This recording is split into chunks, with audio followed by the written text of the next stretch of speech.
जय श्री कृष्णा। प्रिय दर्शकों, आप सभी का स्वागत है हमारे इस YouTube चैनल पर।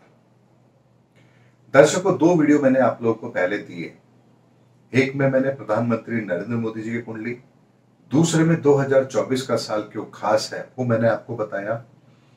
आज इस वीडियो में मैं आपको बताता हूं कि 2024 में ग्रहों की वो क्या परिस्थिति बन रही है जो हमें विशेष सावधान रहने के लिए कह रही है, और क्यों मैंने पिछले दो वीडियो के अंदर आप लोगों के सामने वो बात इतनी स्पष्ट तौर पर और दावे के साथ रखी है। दर्शकों, यदि आप 2024 में मई माह का यदि आप गोचर देखेंगे, आप 1 मई का ही गोचर बना लीजिए, आप पाएंगे कि 7 ग्रह 3 राशियों में स्थित हैं। यानी शनि कुंभ राशि में है, मीन राशि के अंदर बुध है, मंगल है और राहु है, तथा मेष राशि के अंदर गुरु, शुक्र और सूर्य है।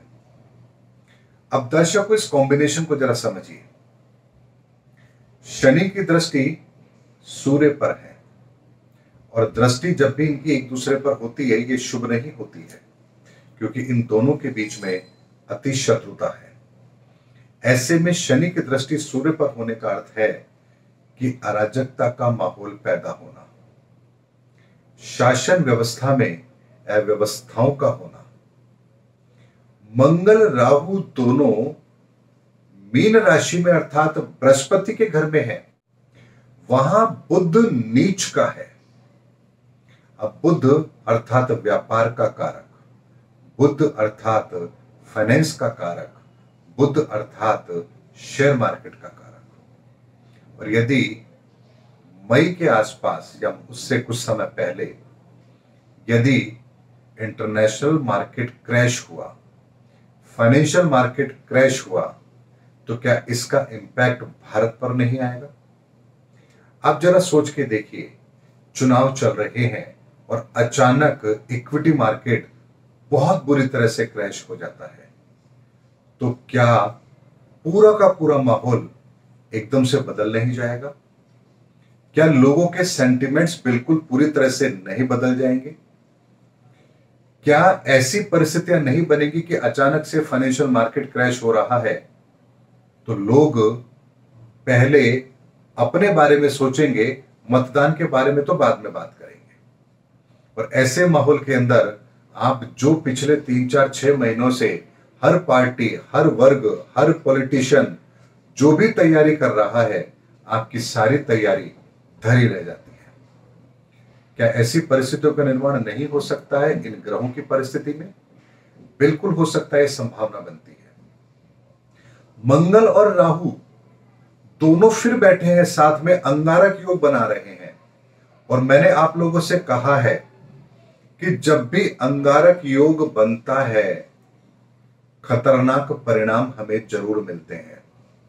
और इस बार ये जो अंगारक योग बन रहा है, ये बुध के साथ बन रहा है, नीच राशि में बैठे हुए बुध के साथ, जो स्पष्ट तौर पर यह बता रहा है कि फाइनेंशियल क्राइसिस आने वाला है। यानी मुझे साफ साफ ये बात नजर आ रही है कि 2024 के अंदर, फर्स्ट क्वार्टर के अंदर, हम कुछ ऐसे परिणामों को देख सकते हैं जो भारत के लिए नहीं बल्कि पूरे विश्व के लिए ठीक ना हो, और उसकी वजह से पूरी दुनिया का माहौल अचानक से बिगड़ जाए और परिस्थितियां ऐसी हो जाएं जिन्हें संभालने में अब 2-3 साल तो लगेंगे ही लगेंगे। क्योंकि दर्शकों, यदि फाइनेंशियल मार्केट क्रैश होता है तो उसे संभाला एक दिन में नहीं जा सकता। उसके लिए फिर वक्त लगता है, अगले 2-3 साल, 4 साल उस परिस्थितियों को मैनेज करने में ही चले जाते हैं, क्योंकि फाइनेंशियल चोट बहुत गहरी होती है, व्यक्ति के हर काम को प्रभावित करती है, व्यक्ति के काम को नहीं बल्कि सरकारों को भी प्रभावित करती है।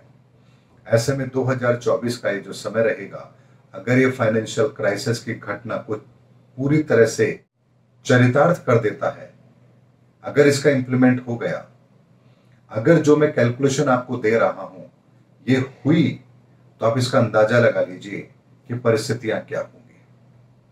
परिस्थितियां यही बन रही हैं इशारा भी यही है, देखना यह है कि फाइनेंशियल मार्केट अपने आप को कितना संभाल पाता है। लेकिन मार्केट में एक भयंकर मंदी का दौर इस समय पर शुरू हो, इसकी संभावना बहुत स्पष्ट तौर पर ग्रहों के आधार पर मुझे दिख रही है। पहले भी जब भी अंगारक योग बना उस समय भी विषम परिस्थितियों का निर्माण हुआ, लेकिन तब ये परिस्थितियां कुछ अलग तरह की थी। इस बार ये अंगारक योग बुध के साथ मिलकर के बन रहा है और बृहस्पति के घर में बन रहा है। बृहस्पति अर्थात ज्ञान, ज्ञान के घर में तबाही का आना और फाइनेंशियल सेक्टर में आना, यानी आपकी बुद्धि, आपका ज्ञान सब धरा रह गया और मार्केट क्रैश हो रहा है, या फाइनेंशियल स्थिति ऐसी बन रही है कि आपकी कोई भी बुद्धि और आपकी कोई भी चतुराई यहां काम नहीं कर रही है। ऐसी परिस्थितियां इस समय पर होंगी। और बृहस्पति और शुक्र दोनों साथ बैठे हुए हैं, लेकिन वहां सूर्य भी है, अर्थात वो परिस्थिति को संभालने की कोशिश तो करेंगे, लेकिन शनि की दृष्टि साथ आ जाने के कारण से, क्योंकि शनि यहां से अपनी तीसरी दृष्टि इन तीनों पर डाल रहा है और शनि इस पूरे परिवर्तन का कारक है, इसीलिए वो उनको बाध्य करेगा, रोकेगा कि इस परिणाम को पूरा होने दीजिए, इस घटना को घटित होने दीजिए, उसके बाद आपको कोई काम करना है। यानी इसे ऐसे समझिए कि जैसे आप किसी पर आक्रमण कर रहे हैं और आप ये जानते हैं कि इस व्यक्ति का साथ देने के लिए ये 3 आदमी इसकी मदद में आ सकते हैं, और आप उन 3 को पहले ही कह देते हैं कि भैया इस समय पर मैं आक्रमण करूंगा और तुम 3 इस समय पर इस स्थान पर नहीं होने चाहिए, अगर हो तो अपने आंख और कान को बंद कर लेना, और जब तक मैं अपना काम पूरा ना कर लूं आपको उधर देखने की जरूरत नहीं है। और फिर यदि व्यक्ति वो अपना कार्य करता है तो आप सोचिए कि उस परिस्थिति को मैनेज करने के लिए कोई साथ नहीं आ रहा है। ये ठीक इसी तरह की परिस्थितियां बन रही हैं। जब 7 ग्रह 3 राशियों में कैद हो गए हैं, अब चंद्रमा बाहर है, चंद्रमा भी 7-8 दिन के लिए इनके साथ आ जाएगा, तो 8 ग्रह 3 राशियों में कैद हो जाएंगे और उसके ठीक सामने केवल और केवल केतु है। अब आप इसको फिर एक कॉम्बिनेशन के तौर पर देखिए, आपको बात समझ आएगी। आपने कभी किसी चीज को लटकते हुए देखा है? यानी आप एक कपड़े के अंदर कुछ चीज को बांधें और बांध करके उसकी पोटली बना लें और उसको इस तरह से लटका लें, तो आप देखिए एक मुट्ठी के अंदर आप उस सारी चीज को बहुत अच्छी तरह से लटका लेते हैं, यानी अब वो सारी परिस्थितियां आपकी मुट्ठी में कैद है।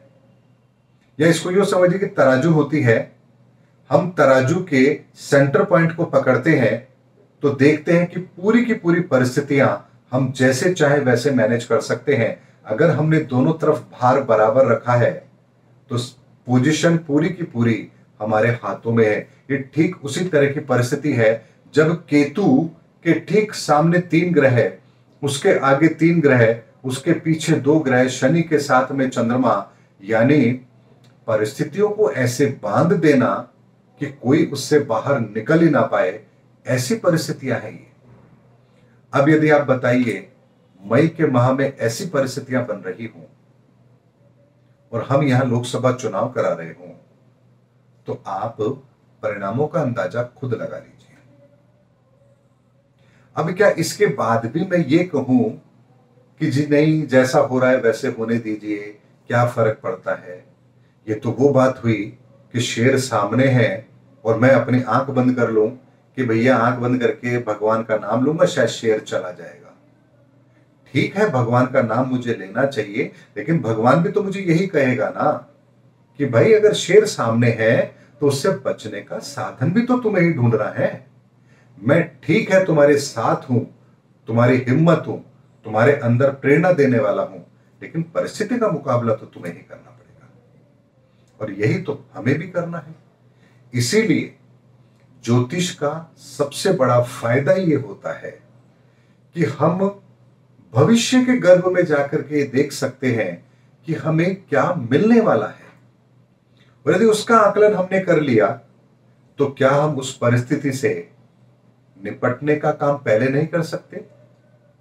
ऐसा क्या हो जाएगा कि यदि हमने 2-3 माह पहले अगर चुनाव करा लिए, तो ये कोई साल भर पहले तो करा नहीं रहे, लेकिन यदि अप्रैल से पहले ही हम भारत की सारी परिस्थितियों को एक बार तरीके से यदि हम हैंडल कर लेंगे, तो एक स्थायी सरकार, एक मजबूत सरकार अगले 4 साल उन परिस्थितियों को बहुत अच्छी तरह से संभाल पाएंगी। ये दृष्टिकोण हमारा होना चाहिए।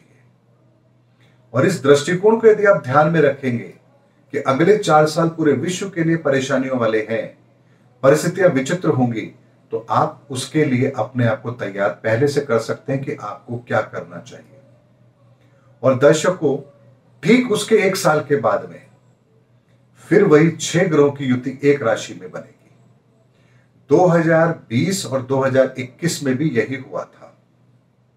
6 ग्रहों की युति बनती है 2020 में, फिर 2021 में दोबारा बनती है।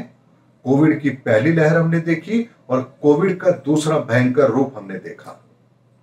यही परिस्थिति 2024 और 2025 में बन रही है, जब 2024 में 3 राशियों के अंदर 8 ग्रह स्थित हैं और 2025 में 6 ग्रह एक राशि में स्थित है। अब मैं आप लोगों को इससे ज्यादा और क्या स्पष्ट शब्दों में कहूं कि परिस्थितियां कैसी होंगी। ईश्वर करे मेरी बात अक्षर अक्षर सत्य होने की जगह आंशिक सत्य हो। अगर सत्य होनी भी है तो ईश्वर हमें इन परिस्थितियों से मुकाबला करने की ताकत दे, और यदि ताकत हमारे पास होगी तो हम इस परिस्थिति का मुकाबला भी अवश्य करेंगे, क्योंकि हिम्मते मर्द तो मददे खुदा। यानी अगर हम में हिम्मत है, इंसान में अगर हिम्मत है, तो फिर ईश्वर भी उस पर कृपा करता है। ईश्वर भी उसे परिस्थितियों से बाहर निकलने की ताकत जरूर देता है। इसीलिए दर्शकों, 2024 का चुनाव एक बहुत महत्वपूर्ण चुनाव होगा। ये भारतीय जनता पार्टी, नरेंद्र मोदी जी, कांग्रेस, राहुल गांधी, अरविंद केजरीवाल, इन सबसे ऊपर उठ करके सोचने का चुनाव होगा। और ये चुनाव भारत का भविष्य तय करेगा। उम्मीद करता हूं दर्शकों, मेरा वीडियो आपको जरूर पसंद आया होगा। अगले वीडियो में आपसे फिर भेंट होगी। तब तक हमारे चैनल पर बने रहिए। जय हिंद, जय भारत।